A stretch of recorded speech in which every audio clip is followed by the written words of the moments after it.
Welcome to the episode 13 of the One Day at a Time podcast. I'm your host Sanjana and I'm a mindset coach. I help women across the globe to create a life which is in alignment with their true selves without feeling overwhelmed. Hello everyone. In the first episode of 2021, I wanted to share with you all 20 lessons that I learned in 2020. And I want to mention two things before we get started. First is that not all these lessons were learned in 2020. Probably some of them were learned before, and I had to reinforce them in 2020. And another thing is that these lessons are in no particular order. Now, let's get started.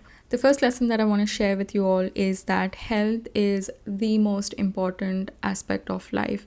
And I think we all know this, but it is so important that I felt like it deserved a spot in this list. And for me, when I say health, I mean both physical as well as mental health. Just taking care of your mind, your body, and acknowledging what it needs and acting in alignment with that, I feel like it's very powerful. And also, if health is not fine, I don't think we can really experience our life to its fullest. The second lesson that I learned is that kindness is very underrated. This includes both we being kind to other people and other people being kind to us. It can be in small ways, need not be in grand gestures. And I feel like this has an immediate impact. Just imagine if you're having a bad day, someone would have treated you like they wouldn't have treated you so as you had to be treated, and your mood would be down. There's just this random person or a friend of yours is being kind towards you for no particular reason. I feel like your mood instantly changes, and the same goes with you doing that to other people as well. You never know what someone else is going through, so just be kind, for no reason at all, just be kind. And I also want to mention that in my experience, I feel like it always pays back. It always comes back to you in different forms and forms you wouldn't have even imagined. The third lesson is that in order to help others, you need not be a master. You just need to be a step ahead or two steps ahead. My coach said this, and I'm so glad she did. I actually put it to test. But before I did that, what I did was I looked back at my life and made a note of instances wherein I had helped others. It was sometimes it was a mental note, and sometimes it came during my journaling sessions.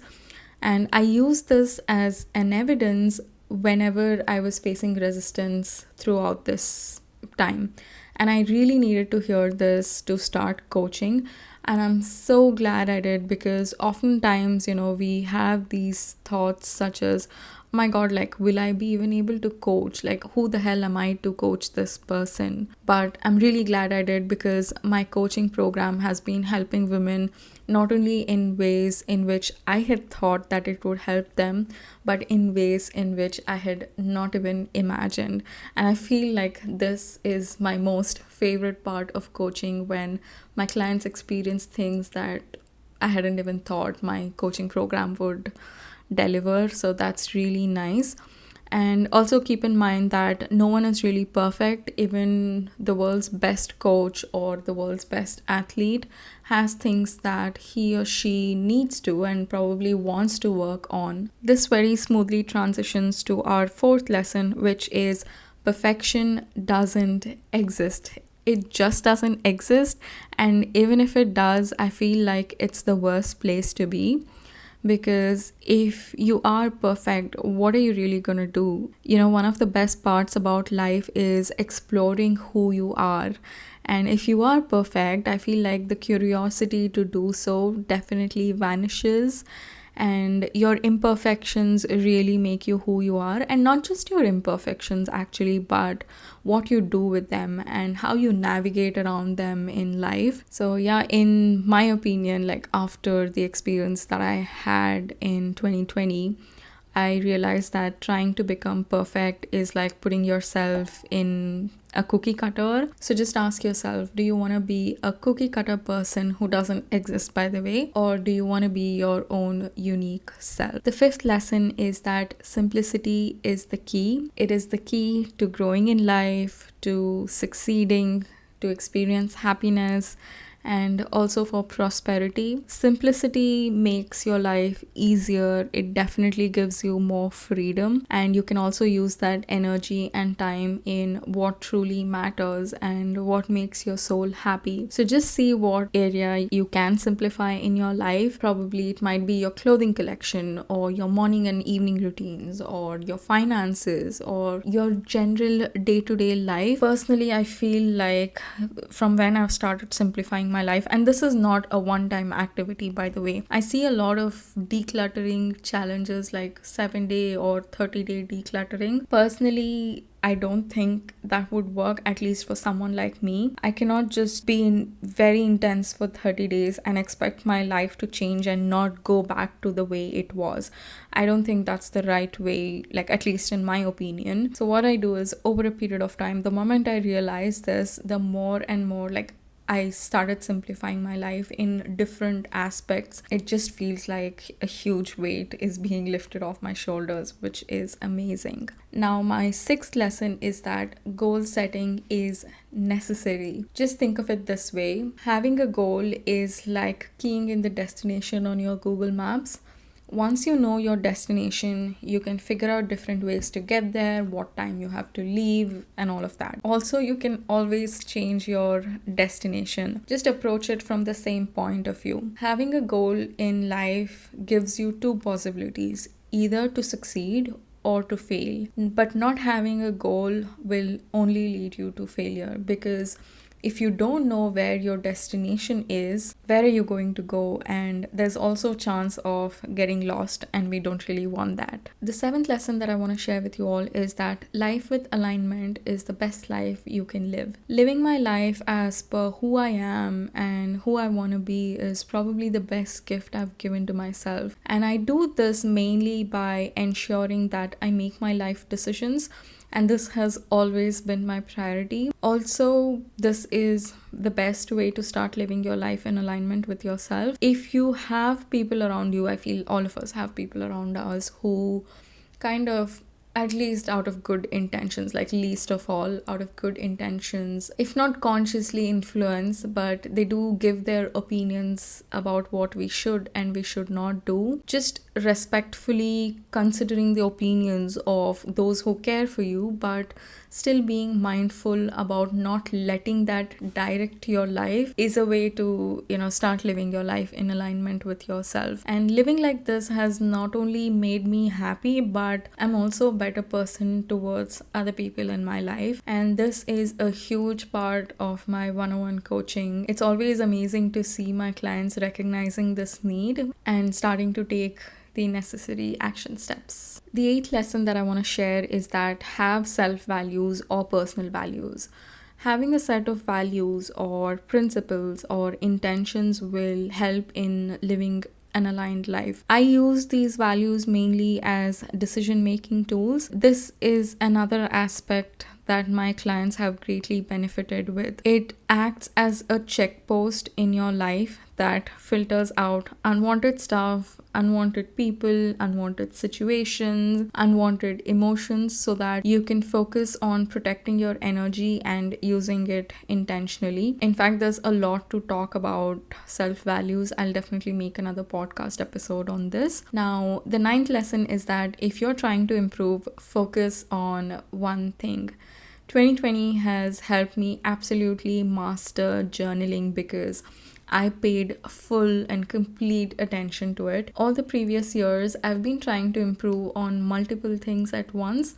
Nothing wrong with it. I did get better at each of those things, but not to an extent that it made a huge difference in my life. Journaling has helped me a ton to gain clarity, to clear out negative thoughts, and also I feel like this is where I have some of the major breakthroughs in my life. Just by focusing on this one habit has not only made me better, but it's also become more of a second nature for me to journal. Third lesson is to remove negative and ambiguous people out of your life. People who are negative or ambiguous are people who don't have the best interest for you. They have an extreme, extreme end of victim mentality, and they're not really kind as well. Just remove them out of your life. You cannot change them.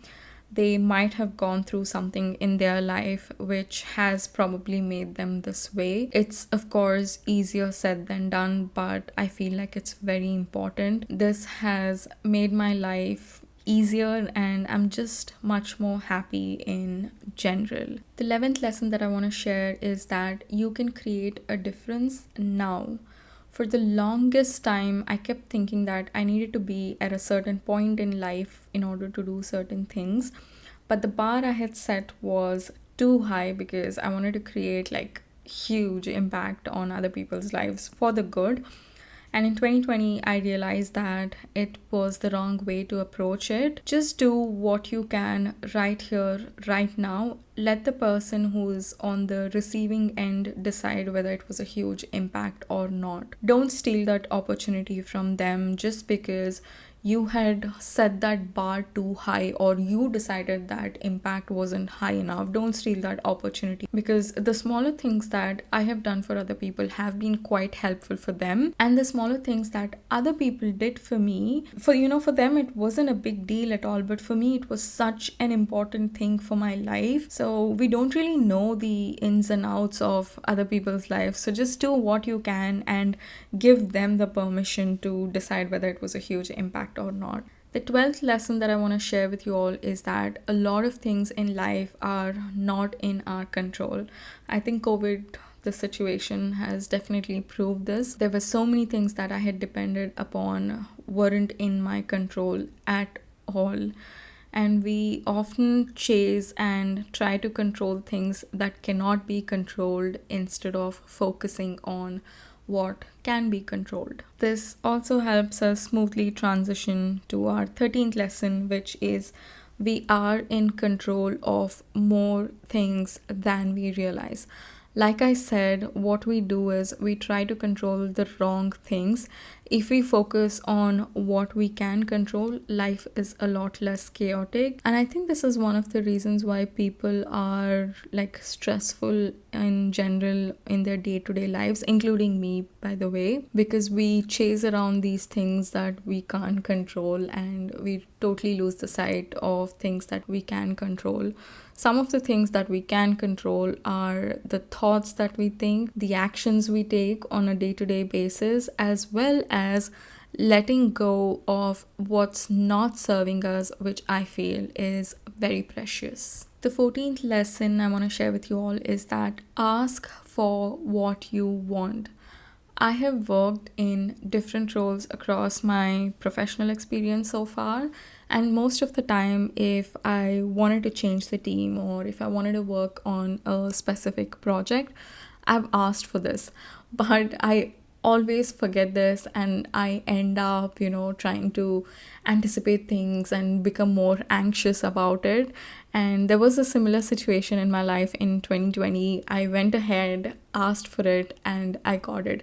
I really need to put this somewhere in my room so that I don't forget. Ask for what you want. The 15th lesson that I learned was anytime you feel like you're not good enough, do this. Oftentimes, we feel like we're not good enough. We consciously or subconsciously reach out to other people for them to confirm that we are good people.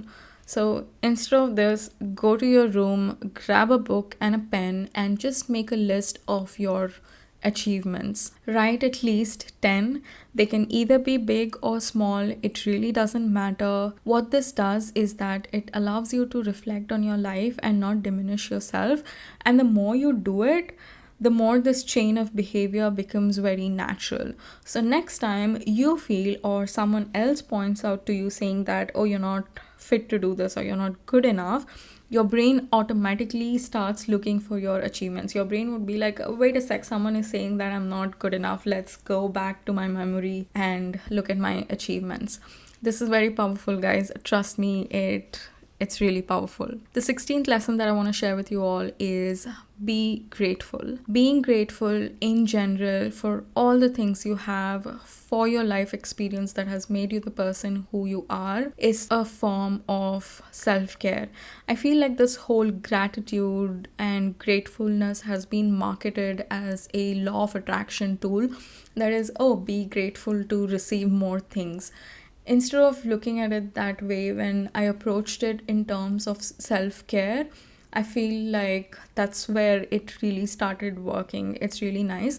And in addition to this, expressing gratitude towards others as well is wonderful for both you as well as the opposite person. It can be as small as acknowledging the other person for their help, saying thank you, and all of that. The 17th lesson that I want to share with you all is that if something gets difficult in life, don't give up. Just don't give up. Try to find alternative methods to make it work. And also just add a playful approach and experiment with different ways to make it work, and make it simple as well. Try to look at how you can simplify that particular situation, which will help you gain more clarity and you can take better actions there. Just do something. It might not turn out as you initially expected it to be, but you build resilience and you become more persistent. These are great qualities to have in life. My 18th lesson that I want to share with you all is that your purpose is your anchor. Having a purpose in life is so important, and I feel like not a lot of people are mindful about this. My purpose in life has always acted